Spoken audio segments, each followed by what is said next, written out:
好，2018年第11條寫文嘅題目呢係有關於生態系統嘅。我就講啦，有人告訴小玲呢，佢呼出嘅二氧化碳入面嘅碳呢，可能係源自於埋藏喺地底數百萬年恐龍身體嘅一部分。咁我運用翻你嘅生物學知識啦，去描述下呢個碳嘅旅程，即係碳循環啦。呢個旅程呢，係要包括嚟自於埋藏喺地底恐龍嘅碳，點樣經歷數百萬年後出現喺小玲呼出嘅二氧化碳入面嘅。即係個起點呢係恐龍，個終點呢就係小玲呼出嚟嗰啖二氧化碳。咁其實呢，我係好中意呢隻題目嘅，因為佢真係變成個故事俾你去運用翻啲知識啊嘛。成日有人話死記，其實死記係講緊你真係冇理解過底下先拍入腦嘅啫。咁佢變成一個故事，又或者日常生活你會接觸到嘅嘢呢，你會容易啲入口好多嘅。例如工作細胞就係一個好好嘅科普漫畫，佢入面啲資料呢係正確㗎。最好嘅情況呢，就係你溫埋書先去睇呢，你嗰個記憶啊，你嗰個感受呢係更加深刻㗎。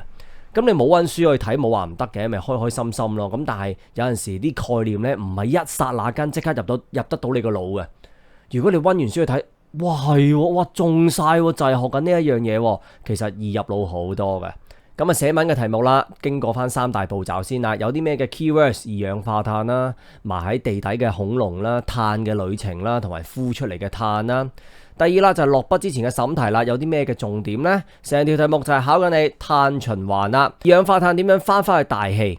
我哋點樣由大氣移除嘅二氧化碳？個碳嘅原子喺個身體入面係點樣存在？而有一樣嘢你一定要提及嘅就係數百萬年來個碳原子所重複經歷嘅過程啦。而成條題目嘅答題鷹架呢，我哋分做4部分。第一部分呢，就係個碳嘅原子點樣由個恐龍嘅身體釋放去大氣，而第二部分就係碳嘅原子點樣經歷不斷嘅循環，直至佢遇到小玲為止。第三呢，就係小玲點樣獲得呢一個碳嘅原子。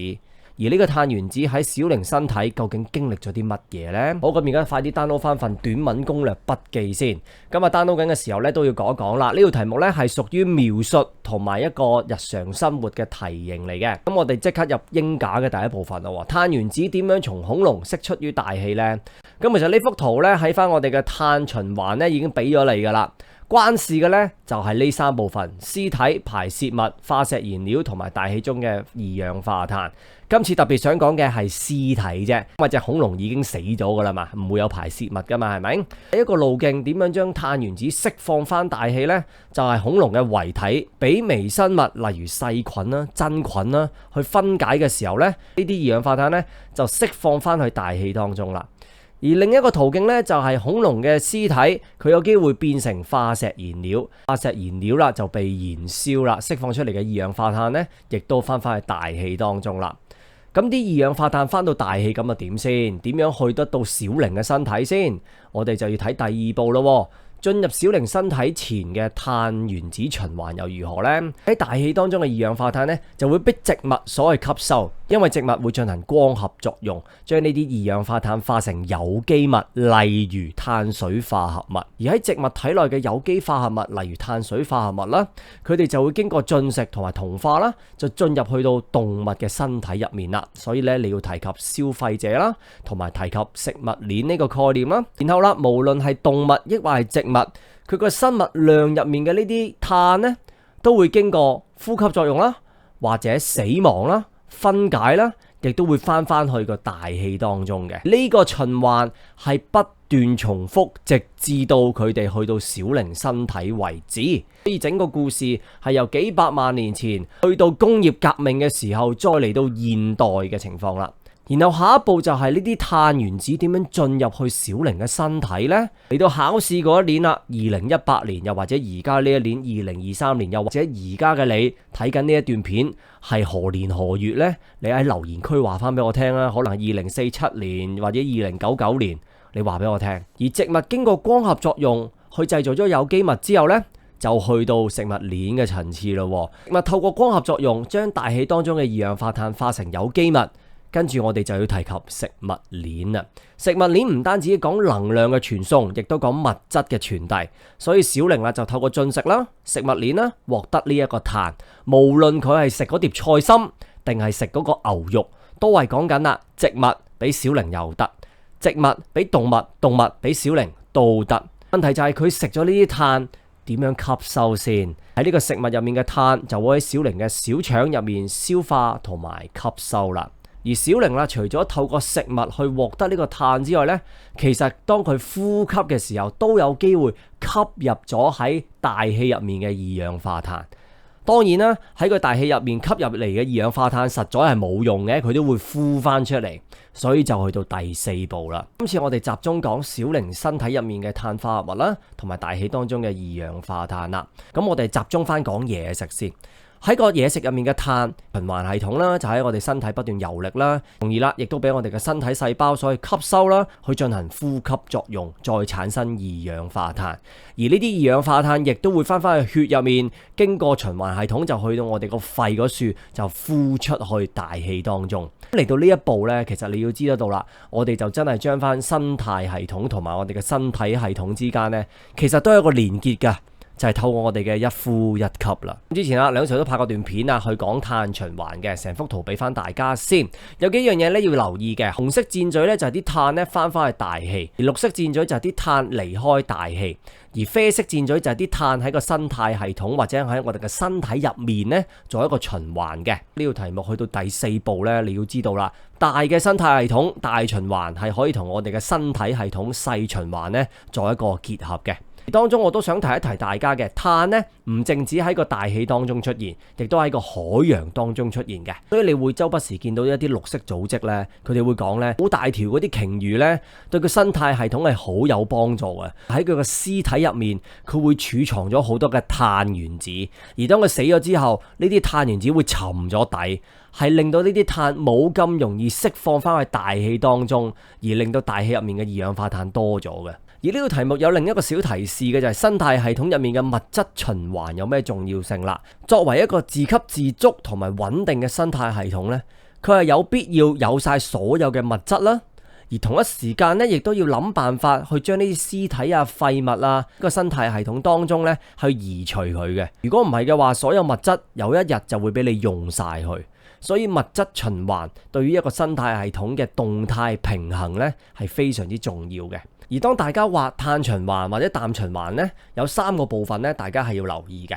第一啦，就係嗰啲碳啦或者嗰啲氮啦，點樣回歸翻去個大氣啦，或者喺個大氣當中被移除啦。第二啦，就係有冇微生物啦、細菌啊、真菌啊參與喺其中啦，因為佢哋係分解者啦。而第三啦，就係人類活動啦。而喺碳循環入面嘅人類活動呢，分別就係燃燒化石燃料啦，同埋斬樹啦。斬咗樹嘅話呢，就會令到綠色呢一條路徑呢就會弱咗，因為你會少咗植物呢喺個大氣當中吸收二氧化碳嘅。好，又嚟到一點出發啦。今次嘅題目就問碳循環嘅，講嘅係碳移除啦，同埋碳回歸啦。先講碳移除啦。植物透過光合作用製造嘢食，今次就問你物質循環啫，下次就問你食物鏈啦，問你有關能量傳遞啦。跟住啦就去到碳回歸啦，呼吸活動啦，或者人類活動做燃燒化石燃料啦，都會令到二氧化碳呢翻去大氣當中嘅。而今次嘅題目亦都考我哋物質嘅循環啦。分解者對於整個生態系統物質循環有咩咁重要呢？就係令到整個生態系統係相對地穩定，達至一個動態平衡嘅狀態。動態平衡呢個概念呢，我哋喺體內平衡嗰課啊，喺生態系統啊，我哋都成日講嘅，就係講緊某一個嘅因素，佢唔係一條直線，佢唔係絕對地穩定、絕對地不變嘅，佢係好似有個蛇仔波浪咁上落、上落、上落，但係上落極呢個波幅都係維持喺一個可以接受嘅水平入面，就唔係極大嘅上升或者極大嘅下降嘅，除非喺個生態系統當中有人打破平衡。咩叫打破平衡啊？不斷燃燒化石燃料同埋不斷咁斬樹，會令到呢個相對地穩定嘅動態平衡呢就被打破啦。而除咗碳循環之外啦，當然有氮循環啦，係咪？而呢個題目啦，有啲咩嘅變奏呢？其實講下有冇另一啲故事都可以考到你同一個邏輯呢？咁啊，小玲呢，有人同佢講啦，喂，小玲，其實你個身體呢，曾幾何時呢，只係一張 A4 紙啊，只係一個膠樽啊，甚或乎係一粒星塵嚟㗎咋？啊，聽起上嚟好浪漫啊，係咪啊？我哋個身體係嚟自一個星塵嘅，或者啦，你嘅肌肉細胞入面所含有嘅氮咧，係嚟自於恐龍身體嘅某一部分，又或者係嚟自於恐龍啲屎嚟嘅。你曾經係屎嚟嘅，小玲，你知唔知道啊？或者啦，小玲，你而家飲緊嘅水咧，其實曾幾何時係隻恐龍都飲過，或者其實佢係恐龍嘅尿嚟嘅啫。所有嘢聽起上嚟好玄妙，無論你係從佛家嘅角度去諗，四大皆空啊。你嘅身體其實都只不過係經過因緣和合所誕生嘅啫，或者你從基督宗教去理解，其實人嘅生命係永恆嘅，因為點解啊？你曾幾何時係隻恐龍，之後你係張 A4 紙，然後你變咗棵樹，無論你係無常定抑或係永生，驟眼睇上嚟其實係生物學。其實放大啲嚟睇係哲學嚟嘅，無論我哋講緊係色即是空，空即是色，定還是無論係人類定還是任何生物，其實都有永恆嘅生命。曾幾何時你係一粒二氧化碳，你係死物，但係今日你係人，你就係生物啦。無論邊一個想法，都係想啟發我哋珍惜生命，活好當下。呢條題目呢，俾多一個一點出發大家。就係講氮循環啦，以前梁 Sir 都拍咗段片咧，係講氮循環啦，咁啊快啲睇翻溫下書啦。而另一樣嘢咧，你就知道啦，氮循環喺咁多年嘅 DSE 係幾咁出名。紅色嗰啲咧係氮循環嘅 MC， 藍色呢兩條咧係氮循環嘅長題目，13、14、15、16、17，去到18年冇出氮循環，出咗碳循環。19出咗氮循環嘅 MC， 20年冇出 MC， 出翻條長題，而去到21、22年都有關於氮循環或者碳循環嘅概念。而你又睇翻碳循環，雖然出得好少，但係你望下啲 MC， 1、2、3、4、5、6、7、8、9、10、11，啱啱好11條 MC 11分，一條寫文嘅題目又係11分。咁你諗下啦，唔係出氮循環就出碳循環。呢一課係用故事去學噶嘛，仲要年年都考添，唔係唔溫啊嘛。201 next question 11 is the essay question. It's about ecosystem. Sharon was told that he might be breathing out carbon dioxide containing carbon, which was once a part of the body of a dinosaur, buried underground for millions of years. Use your biological knowledge to describe the journey of the carbon. That means it's asking the carbon cycle.And the journey should indicate how is it possible for the carbon derived from the dinosaur buried underground to go through millions of years and appear in the form of carbon dioxide in Sharon's breath. And I love this question so much because we are using a story to present the biological knowledge. So some of you may have ever watched this anime. It's called Working Cells. Provide us very precise and correct knowledge of biology in our human body.Have ever done some revision and then watch this anime, you will find that it's so interesting. Even you have not yet done your revision, once you watch it, you can still get some idea from the anime. I suggest that you better do the revision first, because when you get the idea and then you watch the anime, you will find that, wow, my God, it's so amazing. So let's go through these 3 steps for the essay writing. Which keywords do you need to highlight? Carbon dioxide,Dinosaur buried underground, journey of the carbon and the carbon dioxide in breath. And the precaution and the focus of this essay, carbon cycle, we need to recall the return of the carbon dioxide to the atmosphere, the removal of the carbon dioxide from the atmosphere, the carbon inside the organisms, and we need to mention the repeated processes that the carbon atom went through millions of years. And for the scaffolding, how can we present the idea?First of all, we need to talk about how the carbon atom was released from the dinosaur to the atmosphere. Secondly, the cycling of carbon atom before reaching Sharon. Thirdly, how Sharon obtained the carbon atom. Finally, what happened inside Sharon's body. So now you can download the essay writing worksheet in description or the comment, and then let's talk about the essay. This question is about the description and the daily life cases. For the first part, we need to talk about how the carbon atom is released from the dinosaur to the atmosphere. And I highlight these 3 related boxes in the carbon cycle in pink. Firstly, the dead body of the dinosaur might be decomposed by the microorganism, for example, bacteria, fungi, to form carbon dioxide, and the carbon dioxide is released to the atmosphere. Meanwhile, 1, 2, 3, 4. Meanwhile, the dead body of the dinosaur may be turned into a portion of fossil fuels, which is then released as carbon dioxide to the atmosphere by combustion. So for millions of years ago, the dead body of the dinosaur is buried underground and then it turns to fossil fuel. And then we develop our society into industrialization. We start using the fossil fuel. Burn it for energy, to drive the engine, to produce the electricity for our daily life. So the next part we need to talk about is the cycling of the carbon atom before reaching Chevron. So we focus on these 3 parts: the carbon dioxide in atmosphere, carbon compound in plants, carbon compound in animal.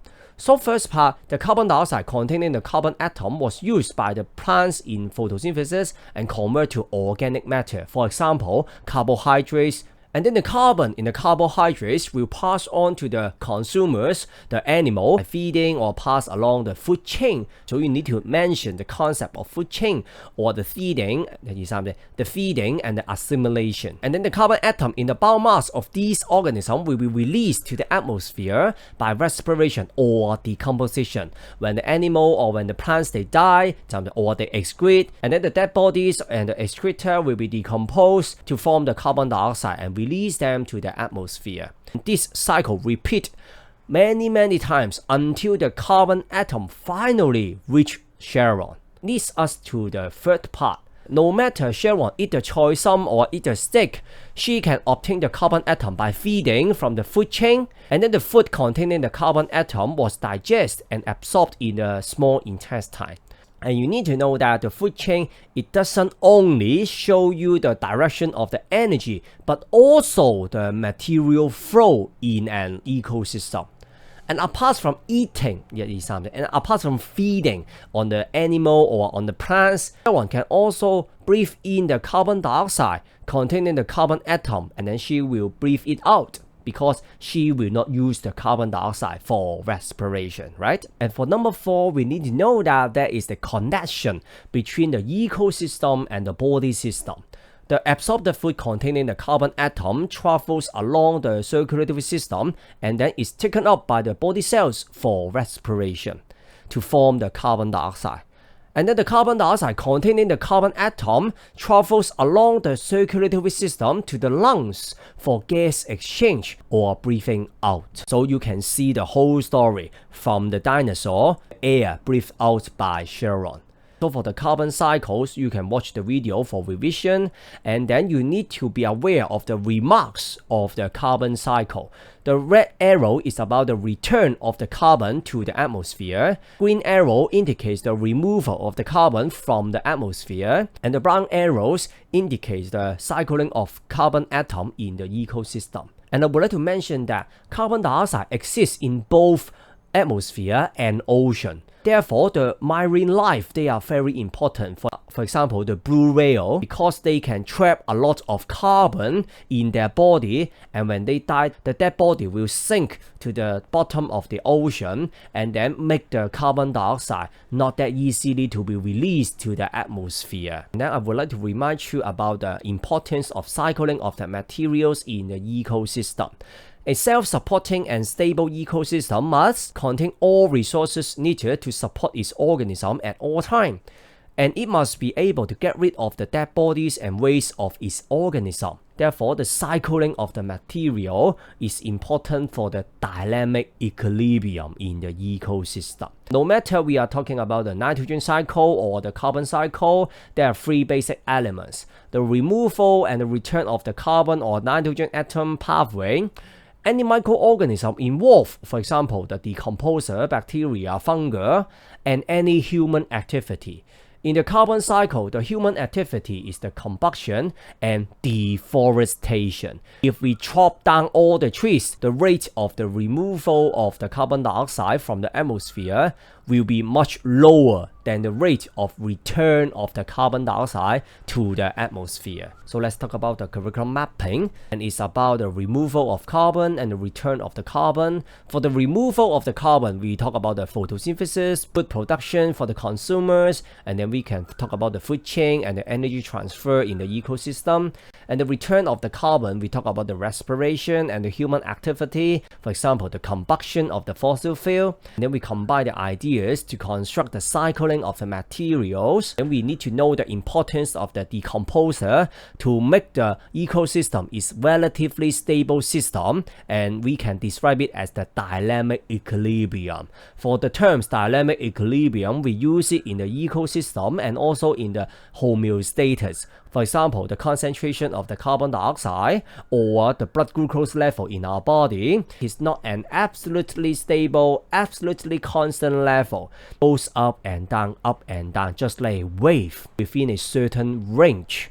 And it is dynamic equilibrium. Unless someone is destroying the balance. For example, for the human activity, we keep burning the fossil fuel and produce a lot of carbon dioxide and we release it to the atmosphere. Meanwhile, we chop down all the trees to make the removal of carbon become slower. Therefore, it will break the equilibrium. And apart from the carbon cycle, you can also watch the nitrogen cycle video. For this question, any possible question variation? Sharon was told that her body was once a piece of A4 paper, plastic, or even the stardust. It sounds so romantic. Oh, our body is composed of the stardust. Or her muscle cells containing the nitrogen, which was once a part of the body of the dinosaur, or just a piece of feces of the dinosaur. Oh, how come I was a feces before and then now I'm a human being? Or the water she is drinking now was once drunk by a dinosaur, or the water was once the urine of the dinosaur. So it seems like that we are talking about biology. In fact, we are talking about philosophy. No matter we are talking about the Buddhism or Catholic or Christian or Muslim, based on the theory of Buddhism, it's talking about nothing is permanent. Or maybe from Christian, from Catholic, from Muslim, they think that you were made to live forever. So how can we understand forever or not permanent? Yes, this life I'm a human being, but maybe in my past life I'm a dinosaur, or maybe in my next life I will become a piece of A4 paper or I become a tree. Because all the things, if we observe them in a microscopic level, change from something non-living to living, and then from living go back to non-living. It's very beautiful, amazing picture of our life. After we talk about this, I also would like to introduce the nitrogen cycle again, because you can see that there are a lot of nitrogen cycle questions. All the red and the blue questions, they are about nitrogen cycle. Nitrogen cycle MC in red, nitrogen cycle long question in blue. You can see that 1, 3, 1, 4, 1, 5, 1, 6, 1, 7, we have the nitrogen cycle question, and then for 2018 we have this question about the carbon cycle, and then 19, 20, 21, 22 we have the nitrogen cycle question again. So you can see that how important are these two chapters, carbon cycle and nitrogen cycle. And then you may think that, no, Mr. Leung, there was just one question about the carbon cycle, and then I invite you to do the calculation with me. 1, 2, 3, 4, 5, 6, 7, 8, 9, 10, 11. There are 11 MC questions. That means there are 11 marks. And what about one essay question? Also 11 marks. So you can see that how amazing is it. Chapters are not that difficult because we can use a story to present the idea. You don't need to memorize it by rote learning. You can use a story to present it to make your life easier.